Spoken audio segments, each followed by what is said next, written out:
JM Fiang, nasa ASAP muli today. Ayon sa new update ng Kapamilya Online, Kapamilya Love Teams, deliver exciting performances on ASAP. Kabilang dito, ang Kim Pao, KD Lex, Kairen, at JM Fiang. Ngayong araw po ito guys, January 19. Excited na muli, ang JM Fiang fans, lalo't ang ganda-ganda, at bagay na bagay, ang outfit ni Fiang Smith. Non-stop ayuda talaga, ang JM Fiang fans.at grabe, palagi driver ni Fiang, ang best man nito.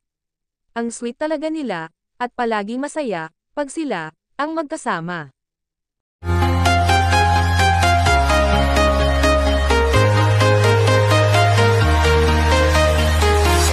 I'm walking alone, the streets are empty.